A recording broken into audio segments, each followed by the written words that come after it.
Here you go. As I was calling around, I ran into something that made me think Hello, is that Tim? a little differently about Gladstone's whole theory of color blindness. Call this guy named Jules Davidoff. Professor of Neuropsychology, London University. And a few years back, he got interested in this particular tribe in Namibia called the Himba. The Himba. Like many languages in the world, they don't have a different word for blue. And to make a long story short, Jules went to Namibia. He sat down with a bunch of members of the Himba tribe, whipped out a laptop, and showed them 12 colored squares. All identical except for one. And there's actually some really cool video footage of his research assistant doing this. And he asked them, very simply, which one is different? Now, you look at this and you see that 11 of these squares are green. A colour we would call green. Very green. The other one is blue. This blue one, it's shouting. It's like, hey, I'm blue. Over here, I'm blue. It's easy enough for us to do. It's a no-brainer. But the Himba, who don't have a separate word for blue in their language, They find this distinction a little difficult. when they stare at this screen, they just stare and stare. They don't see the difference between They the don't blue and the see it. green? No. Well, is there something wrong with their eyes? No, definitely not. We completely rule that out. They don't see colour and individual colours differently. But then, wait. It's so easy to say that they're seeing different colours to us, and they're not. Well, then how does he explain it? Okay. When we decide to put colours together in a group, And then give those colors a word, like blue. something happens. He says what happens is that now that there's a category for that thing, the thing in the category jumps out. It gets louder and louder to your eyes. The category actually feeds back on your perception, so you notice it more. You're saying that having the word for blue unlocks your ability to see blue? That's how it feels to me, and Jules says, No, it's not quite that. he says without the word, you're still seeing the blue, no matter what. You're just not, noticing it. Your eyes are just kind of glossing right over it. So you don't see it. Because It's hard. It's harder to spot, says Jules. The words and concepts we have available to us impact how we see. I never knew that was quite so literally true. This is part of a fascinating larger story about language and color. I definitely recommend checking it out. This sermon is the second of our two-part series on gender binaries and transgender identity. By far the most important part today belongs to Josephine Kroeker, who will be sharing some of her journey with gender identity in a few minutes. But since I always have to get my 2 cents in, I'm going to start by explaining some basic concepts and terminology around gender identity. Because how can we see it if we don't know that it exists? This is the genderbread person that some of you have heard about. It's impossible to talk about these things without oversimplifying some really complex ideas. But this is one oversimplification that many people have found helpful. The genderbread person shows a distinction among 4 different areas around sex and gender. In no particular order, there is what they call anatomical sex. A person's sex, sometimes called biological sex, anatomical sex, or physical sex, is comprised of things like genitals, chromosomes, hormones, body hair, and more.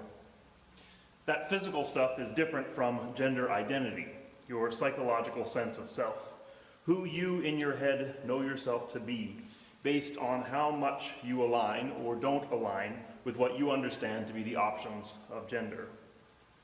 When I don't think twice about whether or not I'm invited to participate in Wildwood's men's group, that's because my gender identity is that I'm a man.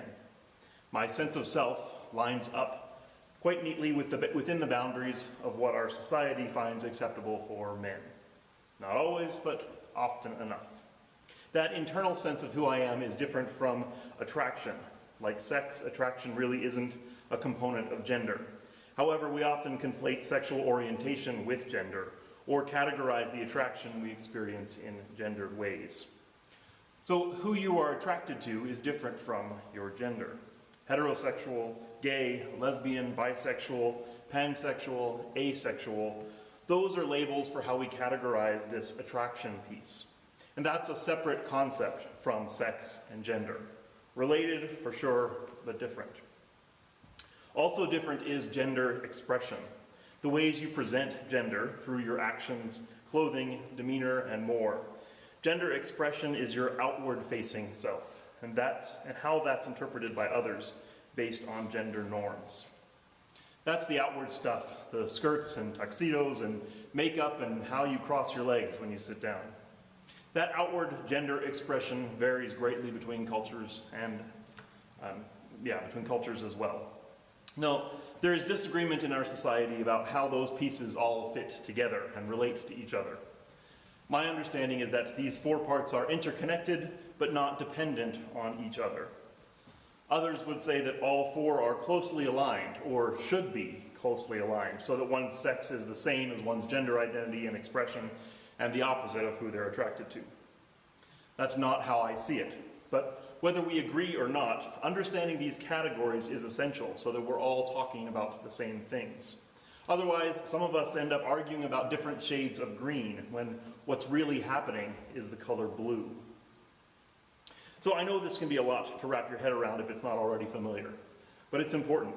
If we don't have the language or ideas, we can't see each other clearly.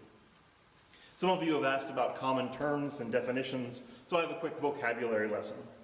I've found a helpful glossary of terms on the website of TransCare BC, part of the BC Provincial Health Services Authority. Cisgender, sometimes shortened to cis, used in reference to people who feel their gender identity matches their assigned sex at birth. Non-trans. That's me. I am a cisgender male. When I was born, I had identifiable male genitalia. They marked male on my birth certificate. And I'm generally comfortable thinking about myself now as a man. Cisgender. For the other word nerds in the room, cis comes from the Latin meaning on this side. My gender identity is on this side, at the same side as the sex that I was assigned at birth.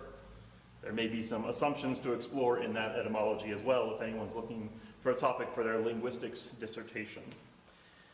So cis is the Latin for on this side, and the Latin for the other side is, of course, trans. Transatlantic, for example. Transgender or trans, an umbrella term that describes a wide range of people whose gender identity differs from their assigned sex at birth. So this is a broad category for lots of different gender identities. Generally, if someone is not cis, they are trans, though even that is a binary with some exceptions. Transition or transitioning refers to the process during which trans people may change their gender expression and or bodies to reflect their gender, including changes in physical appearance, behavior, identification, and or medical interventions. Transitioning can be about any or all of those things, and it looks quite different from person to person. A couple more definitions. Non-binary. This umbrella term refers to diverse people whose gender identity is neither female or male.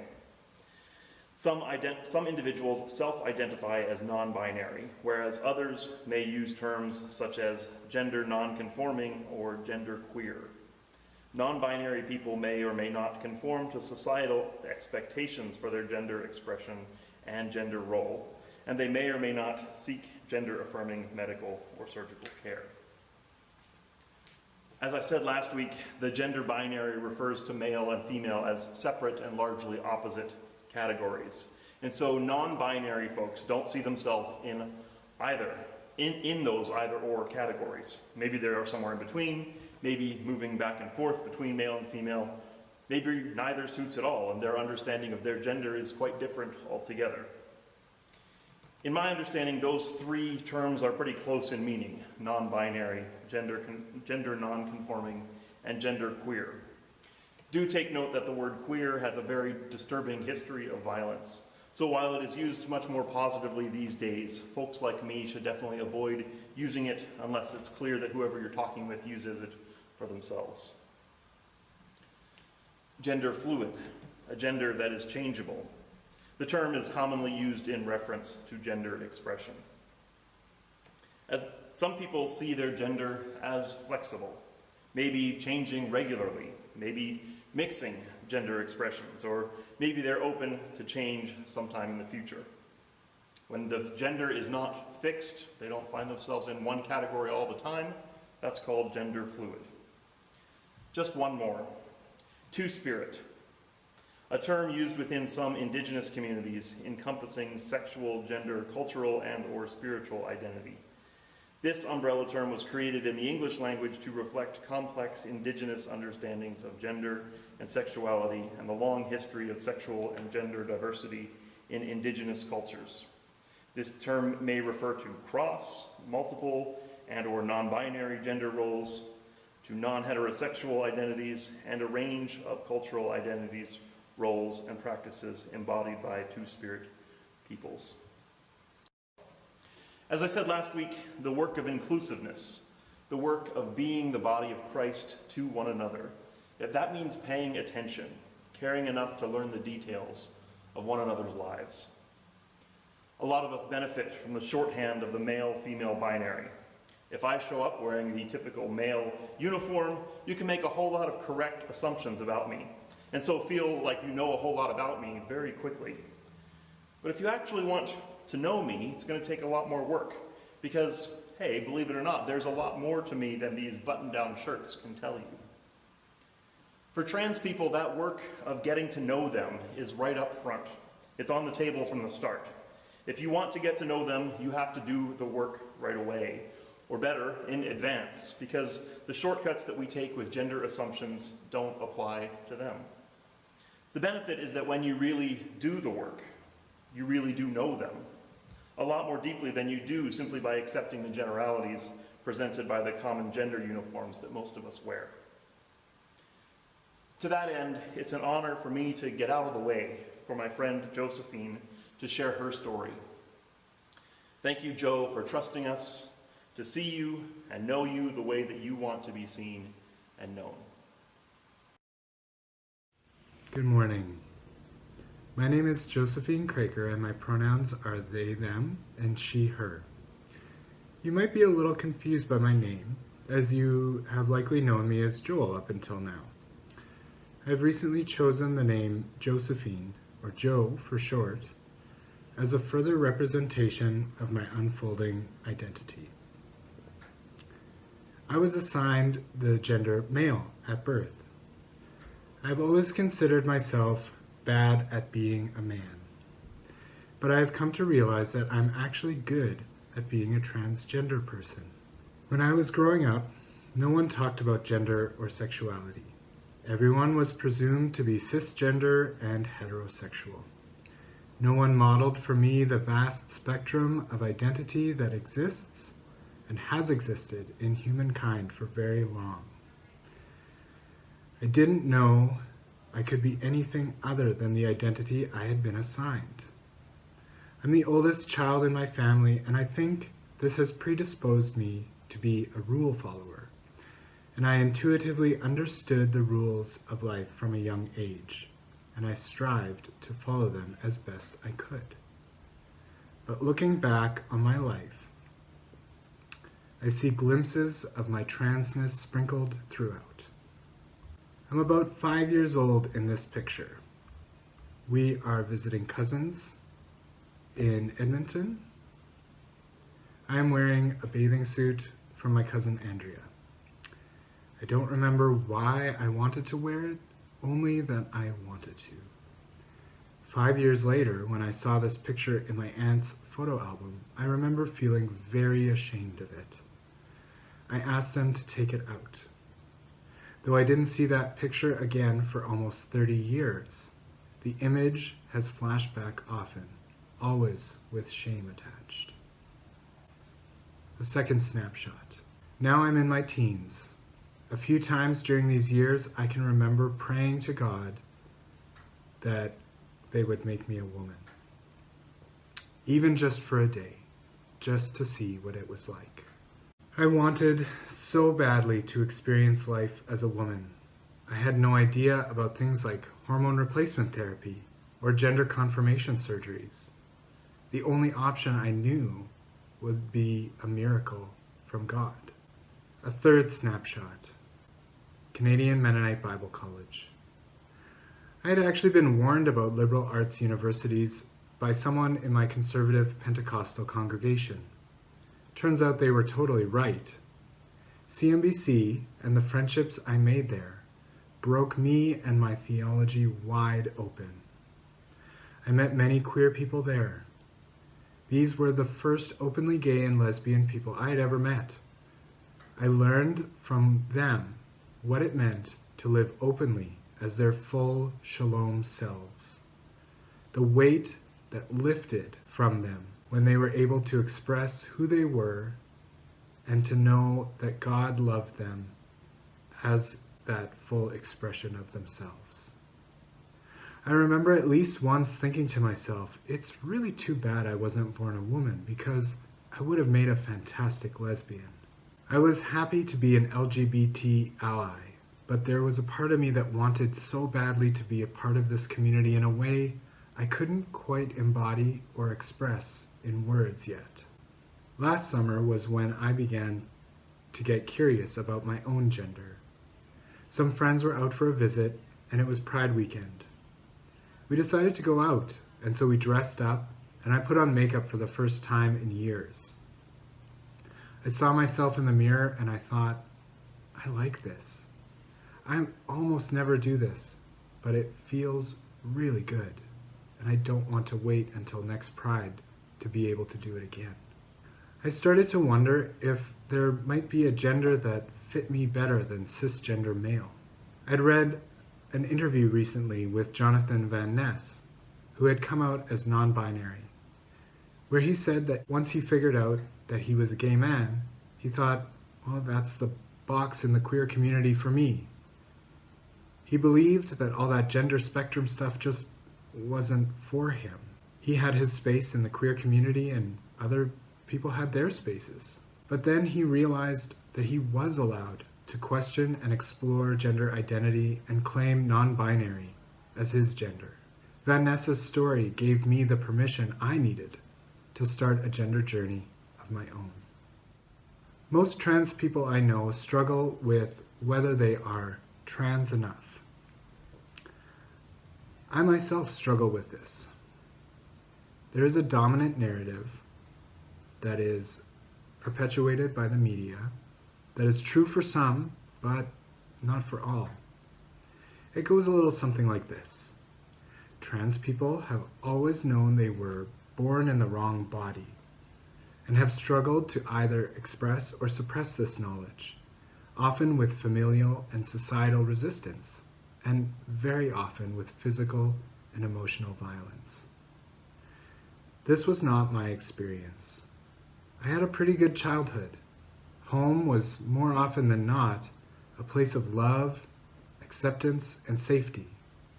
I felt supported by my parents to express myself in very eccentric ways. At the same time, throughout my life, I have never felt like I fit into the traditional male gender roles prescribed by Western cisgender heterosexual society. Granted, much work needs to be done to dismantle concepts of toxic masculinity and the idea that anyone, whatever their gender, must express that gender in a certain way. But once I felt free to unpack what I believed my gender was, I realized it really didn't fit how I felt inside. I wanted to be much more feminine than I had ever allowed myself to be. I wanted to be one of the girls, much more than I ever wanted to be one of the boys. Most transgender memoirs you'll come across will also not involve significant others, at least not until after transitioning. Many of the books are also about people who transition in their teens or 20s, and so they also don't usually involve parenting either. In these additional ways, my story is different from the dominant trans narrative. Our journey as a couple and as a family has been complex, to say the least. I have befriended a few trans people who have transitioned within a committed relationship and continued in that relationship. Many, however, end in separation or divorce. In this way, it has been even more difficult for Heather and I to navigate our transition. Given that very few supportive resources exist for couples, let alone for partners of transgender people. While a part of me wonders what my life would have looked like if I had discovered my transness earlier, I am glad for the decades of my life that I lived as a cisgender male. Likely, I wouldn't have attended Canadian Mennonite Bible College, and I wouldn't have met Heather. We wouldn't have gotten married, traveled the world, and experienced so much love and adventure together. I'm grateful for the life that I've had with her and up until this point. Parenting while trans has come with its own complexities as well. While Rahema has no problem with me wearing dresses or makeup, it has been harder to navigate the nuances of gender with a 5-year-old. Children learn binaries very early. But just the other day, she told Heather, "Did you know that Papa is a he on the outside, but a them on the inside?" As with anything in parenting, it's a work in progress.